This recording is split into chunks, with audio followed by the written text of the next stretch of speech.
اتنا کچھ میسر اور کرنے کو کچھ بھی نہیں ہے. اور جن کے پاس کچھ نہیں ہے نا, جن کے پاس کچھ نہیں ہے ان کے پاس بھی کرنے کو کچھ نہیں ہے.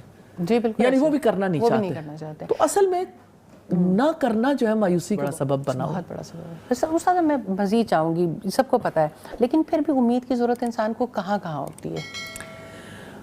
دیکھیں, ہم اگر یہاں بیٹھے ہیں نا تو ایک امید کے ساتھ بیٹھے, بالکل الحمدللہ, کہ یہ گفتگو جو ہے انشاءاللہ نفع مند ہوگی. بالکل انشاءاللہ. یہ گفتگو ہمارے اپنے لیے نہیں ہے, یہ امت کے لیے ہے, امت کے افراد کے لیے.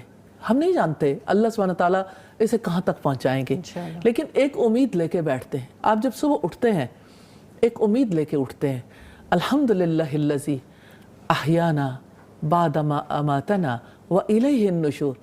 آپ اٹھتے ہی سب سے پہلے امید باندھتے ہیں, تمام تعریفیں اللہ تعالیٰ کے لیے ہیں جس نے ہماری موت کے بعد ہمیں زندگی دی اور اسی کی طرف ہم نے لوٹ کے جانا ہے.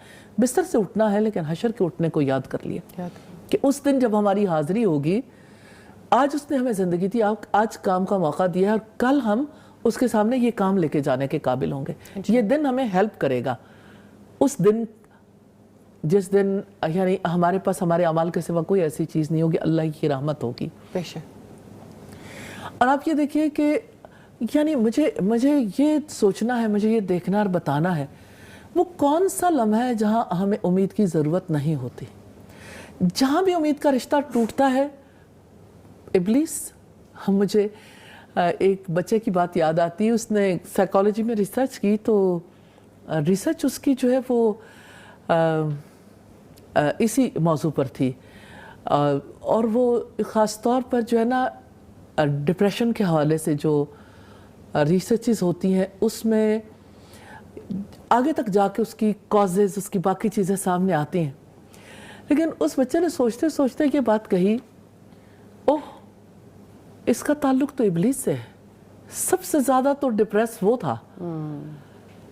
اوہو, سائیکالوجی ساری ڈپریشن پہ بات کرتی ہے اور ڈپریشن کی کازز پہ, تو اگر ابلیس کے ماڈل کو دیکھ لیں تو پھر سمجھ آ جائے گی کہ ڈپریشن ہوتا کہاں سے.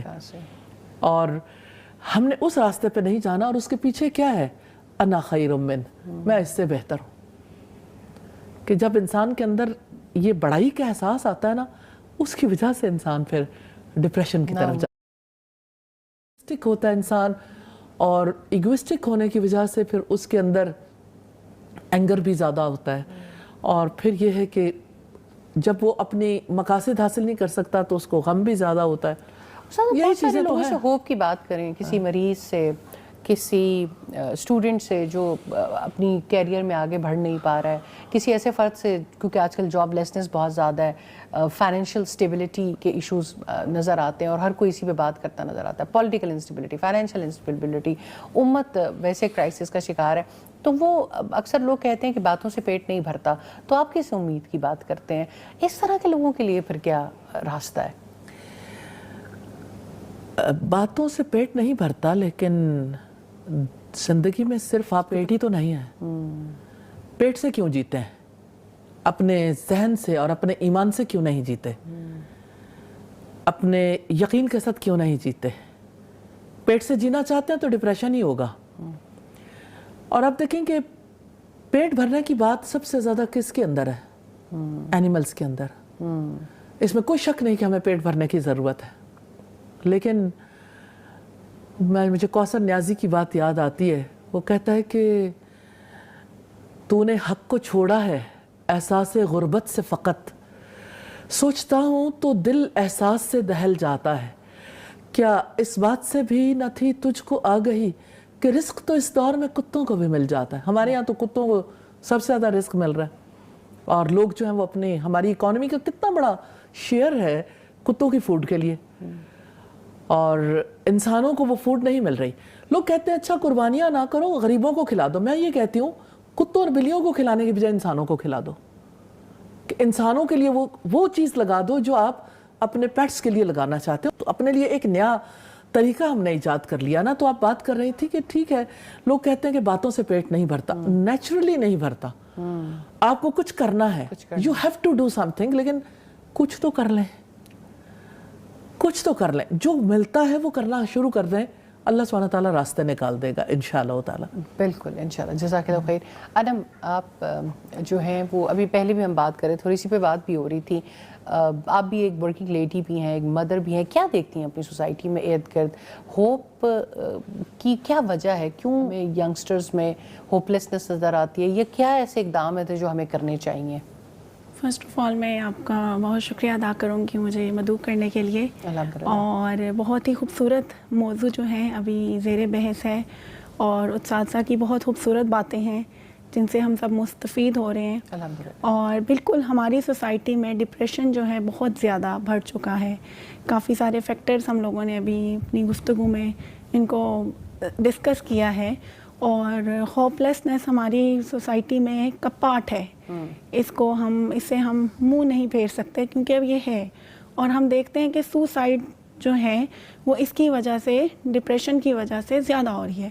تو ہم اس میں بینگ ورکنگ لیڈی, اور میں اس سوسائٹی میں موو کرتی ہوں, میں پروفیشنل لائف میں بھی پرسنل لائف میں بھی ڈفرینٹ چیزیں ایکسپیرینس کرتی ہوں, ڈفرینٹ واک آف لائف سے جو لوگ ہیں ان سے انٹریکٹ کرتی ہوں.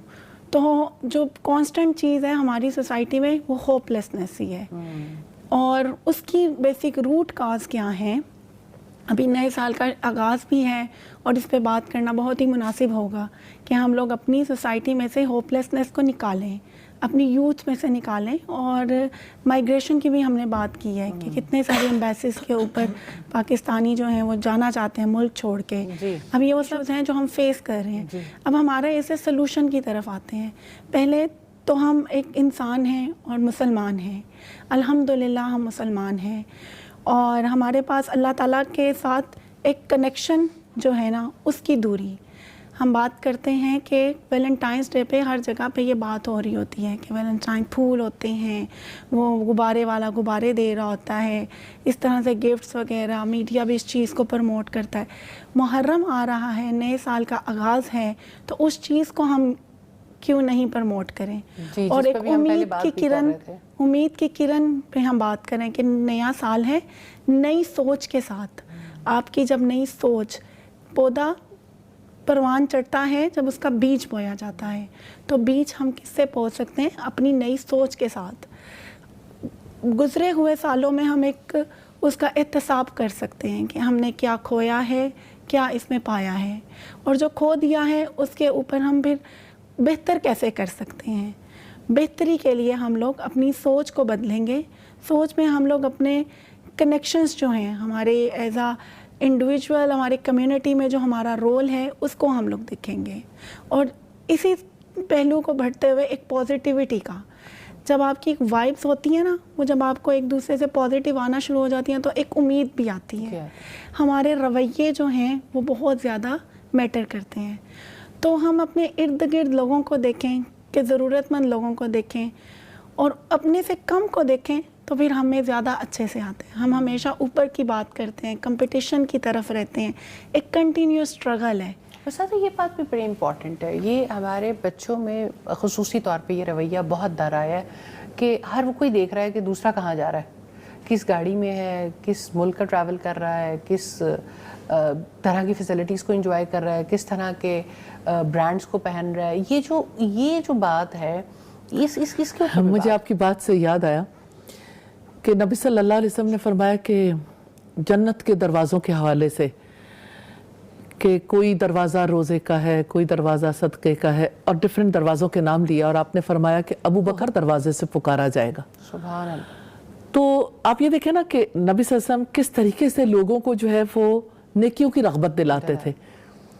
تو آپ یہ دیکھیں کہ کبھی آپ سوال کرتے ہیں مجلس میں آ کے کہ آج کس نے کسی کی عیادت کی ہے, آج کس نے روزہ رکھا ہے, آج کس نے یعنی کوئی نماز جنازہ پڑھی ہے. اب آپ سوال کر رہے ہیں مختلف اور بتا رہے ہیں کہ کرنے والے کام کون کون سے.